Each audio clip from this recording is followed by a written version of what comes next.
Hi friends, welcome back to my channel. നമ്മുടെ വീട്ടിലൊക്കെ bread എപ്പോഴും ഉള്ളതാണ്. അതുപോലെ തന്നെ കുറച്ച് ചിക്കനും കൂടി ഉണ്ടെങ്കിൽ നമുക്ക് വളരെ പെട്ടെന്ന് തയ്യാറാക്കി എടുക്കാൻ പറ്റിയ ഒരു ബ്രെഡ് പോക്കറ്റിന്റെ റെസിപ്പിയാണ് ഞാനിവിടെ കാണിക്കുന്നത്. വീഡിയോയിലോട്ട് പോകുന്നതിന് മുമ്പായിട്ട് എന്റെ ചാനൽ ആദ്യമായിട്ട് കാണുന്നവരുണ്ടെങ്കിൽ പ്ലീസ് ഒന്ന് സബ്സ്ക്രൈബ് ചെയ്ത് സപ്പോർട്ട് ചെയ്യണേ. ഇഷ്ടമായാൽ ആ ലൈക്ക് ബട്ടൺ കൂടി ക്ലിക്ക് ചെയ്യാൻ മറക്കരുത്. അതിനായിട്ട് കുറച്ച് ചിക്കൻ എടുത്തിട്ടുണ്ട്. എല്ലില്ലാത്ത ചിക്കൻ വേണം എടുക്കാനായിട്ട്. അപ്പൊ ഇതിന്റെ ഗ്രാമൊന്നും ഞാൻ നോക്കിയിട്ടില്ല. കുറച്ച് കറി വെക്കാനായിട്ട് കൊടുന്നപ്പോ അതിൽ നിന്നൊരു 3-4 പീസ് മാറ്റി വെച്ചതാണ് കേട്ടത്. ഇതിനൊരു മസാല തയ്യാറാക്കണം. 1 ടീസ്പൂൺ കാശ്മീരി ചില്ലി ഇട്ട് കൊടുത്തിട്ടുണ്ട്. 1/4 ടീസ്പൂൺ മഞ്ഞൾപ്പൊടി, 1/2 ടീസ്പൂൺ ഗരം മസാല, 1/2 ടീസ്പൂൺ ചെറിയ ജീരകം പൊടിച്ചതാണ് ഇട്ട് കൊടുത്തിട്ടുള്ളത്. പിന്നെ ആവശ്യത്തിന് ഉപ്പും കൂടി ഇട്ട് കൊടുത്തിട്ടുണ്ട്. 2 ടേബിൾ സ്പൂൺ തൈരാണ് ഇട്ട് കൊടുക്കുന്നത്. പുളിയില്ലാത്ത തൈരാണ് ഞാൻ ഇട്ട് കൊടുക്കുന്നത്. എന്നിട്ട് നന്നായിട്ടൊന്ന് മിക്സ് ചെയ്തെടുക്കുന്നുണ്ട്. അപ്പൊ ഇത് പുളിയില്ലാത്ത തൈരായതുകൊണ്ട് തന്നെ ഞാൻ അരമുറി ചെറുനാരങ്ങ നീരും കൂടി ഒഴിച്ചു കൊടുക്കുന്നുണ്ട് കേട്ടോ. അതുകൂടാതെ 1 ടീസ്പൂൺ ഇഞ്ചി വെളുത്തുള്ളി പേസ്റ്റും കൂടി ചേർത്ത് കൊടുത്തിട്ടുണ്ട്. അത് വീഡിയോയിൽ പെട്ടിട്ടില്ല. ഇനി ഇതൊരു 1/4 മണിക്കൂർ ഞാൻ മാറ്റി വെച്ചിട്ടുണ്ടായിരുന്നു. എന്നിട്ടാണ് ഇത് ഫ്രൈ ആക്കാനായിട്ട് എടുത്തിട്ടുള്ളത്.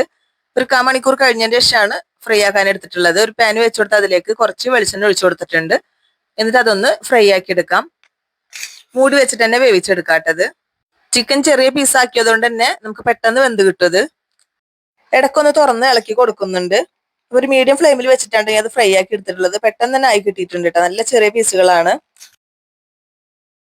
ഇനി വേണ്ടത് ബ്രെഡാണ്. ഇവിടെ സാധാരണ വാങ്ങുന്ന ബ്രെഡാണ് ഞാൻ വാങ്ങിച്ചിട്ടുള്ളത്.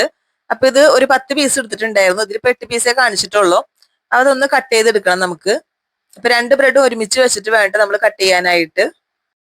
ഇനി ഏതെങ്കിലും ഒരു അടപ്പെടുത്താൽ മതി. ഇതുപോലത്തെ ഒരു അടപ്പാണ്ട് ഞാൻ എടുത്തിട്ടുള്ളത്. ഒരു ടപ്പയുടെ മൂടിയാണ്. അപ്പൊ അത് വെച്ചിട്ട് ഇതുപോലെ ഒന്ന് അമർത്തി കൊടുത്തിട്ട് ഒന്ന് കട്ട് ചെയ്തെടുത്താൽ മതി. ഇപ്പൊ 2 ആയതുകൊണ്ടാണ് ഇത്രയും അമർത്തി കൊടുത്തിട്ട് ചെയ്യുന്നത് കേട്ടാ.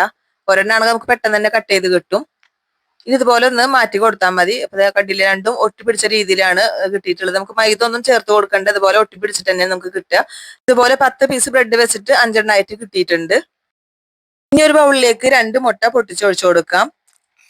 അതിലേക്ക് 2 ടേബിൾ സ്പൂൺ കോൺഫ്ലവർ ഇട്ട് കൊടുക്കാം. ഒരു നുള്ളു ഉപ്പും കൂടി ഇട്ട് കൊടുക്കുന്നുണ്ട് കേട്ടാ. എന്നിട്ട് അതൊന്ന് നന്നായി മിക്സ് ചെയ്തെടുക്കണം. അപ്പൊ നന്നായി മിക്സ് ചെയ്തതിന് ശേഷം ഞാനിത് മിക്സിലും കൂടി ഇട്ട് അടിച്ചെടുക്കുന്നുണ്ട് കേട്ടാ. ഇതിപ്പോ ഇങ്ങനെ ആയാലും കോൺഫ്ലവർ ഒന്നും നന്നായി മിക്സ് ചെയ്ത് കിട്ടില്ല. അപ്പൊ ഞാൻ മിക്സിയിൽ ഇട്ടിട്ടൊന്ന് അടിച്ചെടുത്തിട്ടുണ്ടായിരുന്നു. അപ്പൊ മുട്ടയുടെ ബാറ്ററും ബ്രെഡ് ക്രംസും ഇവിടെ തയ്യാറായിട്ടുണ്ട് കേട്ടാ. ഇത് ഞാൻ മാറ്റി വെച്ച നമ്മൾ കട്ട് ചെയ്തെടുത്ത ബ്രെഡ് ഉണ്ടല്ലോ, അതുകൊണ്ടാണ് ഈ ബ്രെഡ് ക്രംസ് തയ്യാറാക്കി എടുത്തിട്ടുള്ളത്. ഇനി നമ്മൾ കട്ട് ചെയ്ത് വെച്ചിട്ടുള്ള ഓരോ ബ്രെഡും ഇതിലേക്ക് മുക്കി കൊടുക്കുക. ഈ ബാറ്ററിലേക്ക് മുക്കിയതിന് ശേഷം ബ്രെഡ് ക്രംസിൽ മുക്കുക. വീണ്ടും ഒന്നുകൂടി ഈ ബാറ്ററിൽ തന്നെ മുക്കിയെടുക്കണം കേട്ടാ. എന്നിട്ട് ബ്രെഡ് ക്രംസിൽ വീണ്ടും മുക്കിയെടുക്കണം. അപ്പോഴാണ് ഇത് നല്ല കറക്റ്റ് ആയിട്ട് കിട്ടുള്ളൂ. അപ്പൊ ഇതിങ്ങനെ ചെയ്യുമ്പോൾ നല്ല കറക്റ്റ് ആയിട്ട് ലെവലിൽ തന്നെ നമുക്ക് കിട്ടും. അതുകൊണ്ടാണ് ഇങ്ങനെ ചെയ്യുന്നത്. എല്ലാ ബ്രെഡും അതുപോലെ തന്നെ ചെയ്തെടുക്കുന്നുണ്ട്. പക്ഷെ എനിക്ക് ഈ മുട്ട തികയാതെ വന്നിട്ടുണ്ട്. അതുകൊണ്ട് ഞാൻ 2 മുട്ടയും കൂടി ഇതുപോലെ ഒന്ന് അടിച്ചെടുത്തിട്ടുണ്ട് കേട്ടാ. ബാറ്ററിൽ 2 തവണയായിട്ട് മുക്കിയെടുക്കുന്നുണ്ട്. അതുകൊണ്ട് തന്നെ 4 മുട്ടയുടെ ആവശ്യമായിട്ട് എനിക്ക് ഇവിടെ വന്നിട്ടുള്ളത്.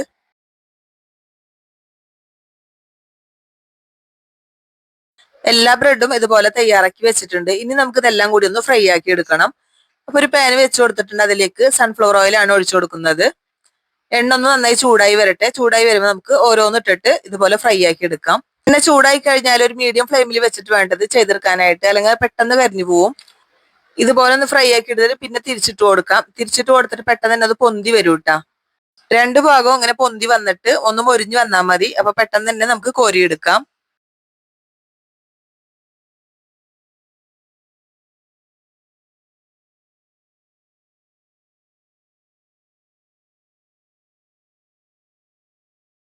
ഇപ്പൊ എല്ലാ ബ്രെഡും ഇവിടെ ഫ്രൈ ആക്കി എടുത്തിട്ടുണ്ട്. ഇനി അതിലേക്ക് വേണ്ട ഒരു ഫില്ലിംഗ് കൂടി തയ്യാറാക്കണം.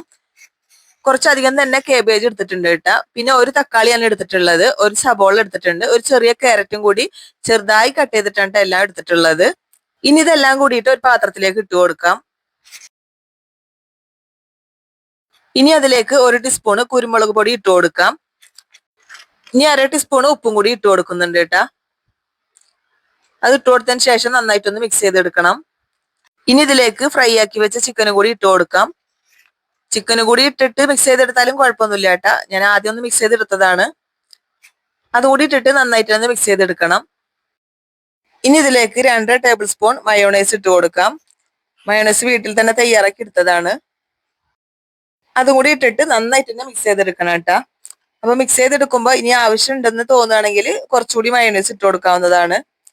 വീണ്ടും ഒരു 2 ടേബിൾ സ്പൂണും കൂടി മയോണൈസ് ചേർത്ത് കൊടുത്തിട്ടുണ്ട് കേട്ടാ. ഇപ്പൊ നമ്മുടെ ഫില്ലിംഗ് ഇവിടെ തയ്യാറായിട്ടുണ്ട്. ഇനി ഫ്രൈ ആക്കി എടുത്തിട്ടുള്ള ബ്രെഡ് സെന്റർ ഒന്ന് കട്ട് ചെയ്ത് കൊടുക്കണം.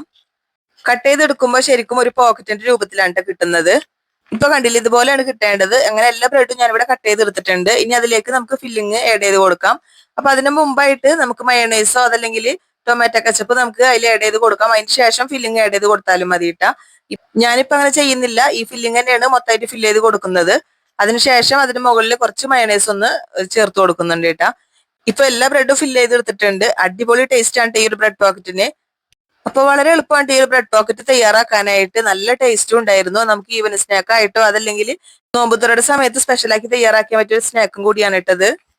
അപ്പോൾ ഈ ഒരു ബ്രെഡ് പോക്കറ്റിന്റെ റെസിപ്പി നിങ്ങൾക്ക് ഇഷ്ടമെങ്കിൽ മറക്കാതെ തന്നെ ലൈക്ക് ബട്ടൺ ക്ലിക്ക് ചെയ്യണം. നിങ്ങളുടെ ഫ്രണ്ട്സിനും ഫാമിലിക്കും ഒന്ന് ഷെയർ ചെയ്ത് കൊടുക്കണം കേട്ടാ.